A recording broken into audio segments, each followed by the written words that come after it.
pleasure to be here. Very, very happy. Um, I think I'm as I sit here, I'm wondering why I'm not there. The power of a TED seminar, the whole energy that goes into it is just fantastic. But congratulations to NMIM's team. I understand how tough it is to get these events going. I think so. What I would request all of you to do is, out of my 20 minutes, if there is one thing that you could take back and say, hey, look, I would enjoy or I would try and do this one thing, then I think I'm very happy. After the session is over, if you want to get in touch with me, please do so on LinkedIn or Twitter, and I'll be more than happy to answer you personally. Well, let's get started, right? Very happy to be here, but I'll rewind myself to 1998, because I think as we sit down in a crisis, and the hosts very nicely said, 2020 has been a very unique year, right? It is unique because we've been through pandemic. It's unique because the world has changed. It's also unique because India has changed, right? The way we knew India, the way we saw India, and the way you saw education, the way we saw finance, the way we saw everything has changed. And what's the reason for the change? How is that change happening? What are we doing to make that change, let's say, more exciting? And I'm going to talk about that. So I'll rewind myself to 1998 when I graduated. So I used to study in the school called MDI Gurgaon. My father was the professor there, so he used to teach finance. And it was meant that I would be in finance, but no, not necessarily. So I was supposed to be an engineer, and I graduated, but I said, no, no, no, I want to trade in stock markets. So very early in my life, I bought my first stock when I was 16. And then I went on in 1998 to, not do engineering, but I ended up in a college called Bhagat Singh College, where I had a great time learning commerce, partying hard, traveling, etc., etc. It was fantastic. My first foreign trip was in 1998 to Pakistan, right? And that's kind of very nice. It's amazing to go to Pakistan as your first holiday, right? Or your first trip sponsored by somebody. It's kind of cool. I did it for Rotary, and Rotary is a fantastic organization, something very similar to TED, and I really enjoyed it. But then after, I think, a couple of very nice things happened. I ended up in college, and I was doing my chartered accountancy. And then all of a sudden, I was, I think, a week away from my exam when I decided not to do anymore my chartered accountancy. I left it and ended up contesting elections and ended up being the president. And then I was active in politics. I almost wanted to become an MLA because somewhere I felt that my life was around, I had much more meaning to myself. And I said, hey, look, as a leader, I learned some skills and I really wanted to implement and execute those.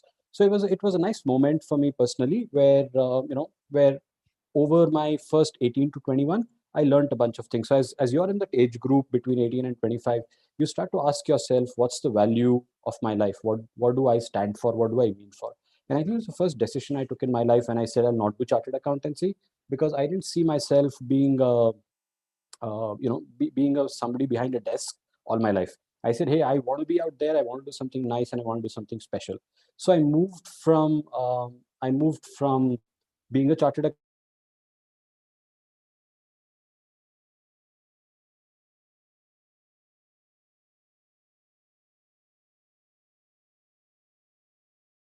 So I was this guy on a bike that you see, and these pesky telecallers that you block on Truecaller and so on. So I was one of them, and I started selling credit cards, personal loans, and all things that you could sell as a banker in Cochin, very far away from Gurgaon.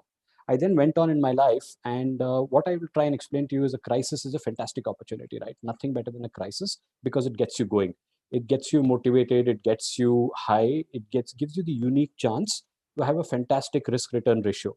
And as we talk about yardstick, as we talk about finance, you will try and see that during my career, a lot has changed only because I took a bit of risk and I took it during a crisis, right? So I worked in Citibank for a bit, and then I moved to Deutsche Bank, where I was starting a bank all from scratch. So I've always been wanting to do entrepreneurial ventures. So I was part of this team which was doing, a very nice entrepreneurial job. By the way, I'm in Goa, guys, and it's terribly hot today, right? So excuse me for that. Yeah, so I was in this place, and all of a sudden, Deutsche Bank gave me the start saying, "Hey, if you're an entrepreneur and if you can start things and you can imagine them and go from 0 to 1, there's a fantastic learning opportunity, but there's also a great opportunity for yourself." So I started doing that, and then eventually, one by one, it was 2008, and I was applying for the job in China. I didn't get it, and I decided to do my MBA. And I ended up in Italy all of a sudden. And day one of my B school, Lehman Brothers collapsed, and I wanted to be an investment banker. So for those of you who are studying in 2020, like I did in 2008, I thought life would come to a stop. I would not find a job. Who would give me an internship? And there's no LinkedIn. There was none of this Google stuff, internet stuff. Right? It was very, very. We were in a different world altogether. But I ended up during that crisis finding my best job, which was fantastic. So I became a consultant. So 2008 to 2009 was a crisis for many, but for me, it was the year that I pivoted myself from being a manager to being something what I felt was contributing to a big job. Then I went on to Egypt, and in Egypt there was this big Egyptian revolution. I was right there. I've seen people die. We've had issues. I've seen my bank being burned down. It was a horrible time, and most people, wanted to get out of Egypt and wanted to do different things. But I stayed there, and I ended up becoming at 31 a head of a bank. I was head of retail, private banking, and SME banking for about 2,000 odd people in a foreign country that didn't speak my language, right? And that's kind of fantastic. And that happened again during a crisis. So then I figured that crisis is not by accident, and it actually makes sense that you try and take challenging jobs. And I think what's changed in the world is many of us are looking forward to this nice rosy world, but it's not going to be there. The world is changing, and it's changing faster and faster. It's like you're in a washing machine all the time, right? And it's like you're going to be in this interesting phase where things keep changing, and all that you can do is actually run in the washing machine. So imagine yourself in a front loading washing machine, and you're running this race, right? And you're running this race nonstop. And every time that you think you've run the race, somebody decides to turn the wheel and run it the opposite direction. And that used to happen to us as a world every 10 years. Then it started happening every 5. Now it happens every 2. There's something new happening which changes the way we live. And I love the topic. One of the reasons I decided to accept the invite was the topic, right? I said, hey, this makes a lot of sense. NMIMS is absolutely fantastic. But also, I think the topic made a lot of sense because coming out from a crisis, most people will tell you that a crisis is bad, you must adjust. But I actually think a crisis is fantastic, right? Then I ran into 2014, I ran into the Greek or the European sovereign debt crisis. I was a banker. And so while most people were losing jobs, I ended up pivoting myself back to India, and I ended up buying this company, which is called Sharekhan. All right. So I bought that company and I was on the board of that company. And during that company, we had tremendous crisis again. And in 2018, I almost lost my job because I started this lending company, an NBFC, if you may. And eventually, after starting it, BNP Paribas, my bank, a very respectable bank, told me, somebody called me from Paris and said, hey, Varun, you have to shut down this team. You're welcome back to Europe. We have a CEO job waiting for you. And, we would like that you come back. And I said, no. I said, look, this is my baby. It's 30 days away from launch. I find it really sad that you would want to shut it down, right? And so I was there at this very moment, wondering what's life about, right? What are we trying to do? What are we trying to achieve? And I said, look, enough is enough. So after 8 years in BNP Paribas, I gave up again during a crisis. And that time it was a liquidity crisis in India. I don't know if you guys remember ILNFS, and there was this big fraud. So it affected us again. And while most people would have compromised on a job, I said, hey, this is the time that I can pivot myself again and maybe launch a company. So I joined Oppo, which ended up buying the company that I was running. And we did a transaction. And then I was with Oppo working and having a great time. And then, somehow during COVID, Paytm happened. So I'm a Zoom recruit, if you may, which essentially meant that during Paytm work from home, I managed to get a fantastic job. And Vijay Shekhar Sharma, who maybe is one of the most inspirational people that I've ever met in my life. I think I would rate him, maybe the best one I've met. I've been following him since 2014 and the success of Paytm and what Paytm has brought to India. And we'll talk about that in a bit. But there I am here right during COVID, when most of my friends and most of my colleagues would have been wanting to see, hey, there is COVID, there is problem, there is economic depression. But you know what? I managed to find a fantastic job. And then Vijay asked me saying, hey, Varun, ye naukri aapke liye, what do you think? And I said, hey, Vijay, naukri ab nahi karunga. If you treat this as my own company, I will. And so I joined. Currently, I'm CEO of Paytm Money. Paytm Money is a wealth management platform. We're India's number one digital wealth management platform. We do stocks, mutual funds, but hey, we're not here for that. What we're actually here, maybe over the next 10 minutes, is for you to get a feeling of what's happening in the financial world, what's happening in fintech, and as young minds, what could you do? So I think India is in this very unique space from 2020 to 2030, right? I think this is the most important decade in our lifetimes, especially if you're an Indian, you're working or you're getting started or you're running your own company. I think these 10 years will define what India is and why. And let me give you a context of why I say that. Multiple things have happened. First, India has, I think, finally arrived as an economy, because now we are top 5 economies. We are large, but our consumption is less, right? So as an economic powerhouse, we are not so big. We are a 2.5 trillion economy. But as we go along, we need to get to a 5 trillion, 7 trillion, 10 trillion economy to be very important. And I think the journey for us is happening over the next 10 years. So first, there's this critical mass which India has achieved. Second, I think what's beautifully happened is technology, analytics, digital have all come together, right? So all of that coming together has also resulted in a fantastic amalgamation, if you may, or a fantastic set of opportunities getting created. Like, you just look at us. We used to pay 5 years back by cash. Now there's only a mobile phone and no wallets anymore, right? We used to, you know, I'm now in Goa trying to run a company, and I'm here, for the next 1 month. And nobody would have ever imagined that you could work of a place like Goa running a stock market company across India, and that is India's largest, right? Now, some of these things are very unique. Why is it happened? Because of technology, because of digital analytics, and all of that. But I think all of that is now history, right? The world has moved forward. What's happening is an amalgamation, but that's the second big trend, right? Which has resulted in India going to have this fantastic 2020 to 2030. The third thing that's happening is the government, infrastructure, regulators, SEBI, RBI, companies, the whole state government, central government, institutional machinery of India has got together to say we need to push India into this technology world. So that's also happened together, right? And I think the last thing, which is fantastic, or maybe two more things, is the startup ecosystem. So all of a sudden in India, there is no more a necessity, a young guy. And I met a couple of people, yesterday night there was a very nice party in Goa, and we were there. And we met this very nice person, young person who's a startup owner, right? And he is out there to redefine the small business world in India, right? And he happened to come across to me and say, "Hey, Varun, I've seen you.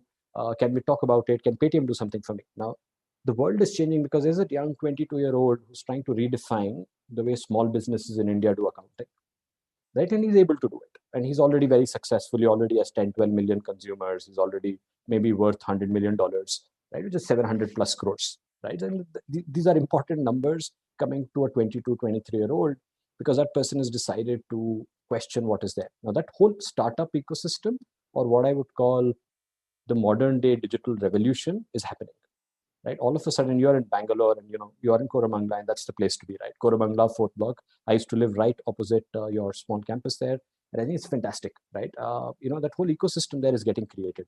It's there. It's in Gurgaon. It's a bit in Bombay. Maybe starting in Hyderabad, a bit in Chennai. But the whole ecosystem of what I would call startup or revolutionaries is there. And the last thing, I think, finally, Indian talent starts to come back to India, right? So I used to live in Paris till 2015, and I said, "You have to come back." So all these five things give 2020 to 2030 a fantastic opportunity to all of you, right? So as young minds, as you come in, you say, "Hey, Varun had this career where crisis brought opportunity." Message one.